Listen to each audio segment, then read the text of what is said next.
And here is, again, my 11th word that drives me crazy. There are actually two of them. It's Asian and American, not the two together necessarily. I suppose you could have a problem with that as well. But so when I was a little kid, people who we used to call Asians nowadays, we would call them Orientals. Somewhere along the line, the political thought police said that Oriental is bad and we can't call people Oriental. Fine. So what do we call them? Asians. Okay. So when I say to somebody, hey, I had some great Asian cuisine. Oh, yeah, really? What did you had? I had stuff from Saudi Arabia. What? Saudi food? Asian? What? Oh, yeah. Oh, I met this great Asian guy. He's so cool. Oh, yeah. Where's he from? He's from Israel. Yeah. Or the Asian languages are so complicated. Yeah, absolutely. I agree with you. Yeah. Have you ever tried to learn Farsi?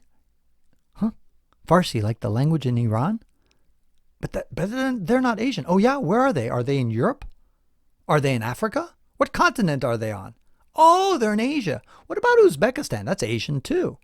Oh, yeah, Central Asian. What about Bahrain or Kuwait or Lebanon or Palestine? Asian areas, guys. Jordan is Asian. So the point is that we have somehow taken this vast geography called Asia, the biggest continent in the world, and we have taken that word of Asia and Asian and now just made a little tiny portion of the part of Asia, which is just East Asia, and now they're using that as their word. It's kind of similar in the way that when people say European, when they say, oh yeah, that's so European, what they really mean is Western European. They mean it's either French or Swiss or German or British or Spanish, Portuguese, Italian, whatever. That's what they mean by European, but they don't think about Kosovo, or they don't think about Serbia, or they don't think about Estonia, or God forbid, Russia, which is also a big portion of Russia is in Europe.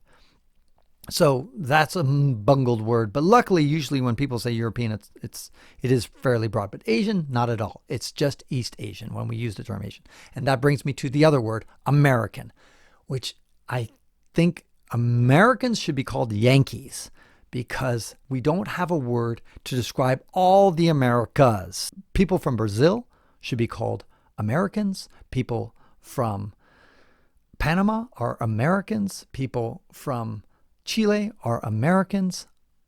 They're all Americans, and people from Canada are also Americans. Now, of course, we do have the term North American as well as Central and South American. That's true. But we don't have one that encompasses the megacontinent of America. Because why? Because U.S. citizens, instead of Americans, U.S. citizens have usurped that word and used it to just call themselves. And by the way, talk to any Latin American person, and most of them will say, I dislike the term Americans. They'll call us gringos for a reason, because they don't want to call us Americans.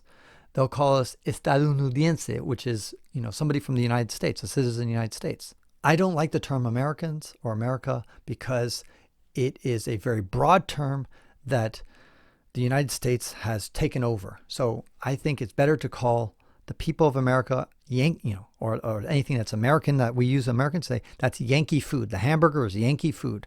That person's a Yankee. I don't know. Come up with the different words. You could say gringo. I don't care. Or whatever. Fat people. Whatever you want to call us. But to me, Yankee is not too offensive for me. But maybe it is for probably half the American population. Just how East Asians have taken over the word Asian and monopolized it for themselves. America and Americans have taken over that word for just referring to themselves. So I dislike those words. So oftentimes when people are trying to refer to, let's say, an Asian restaurant or an Asian person, I often say East Asian, just to emphasize that. Or I'll say a Yankee or a U.S. citizen or something like that in order to not use the term.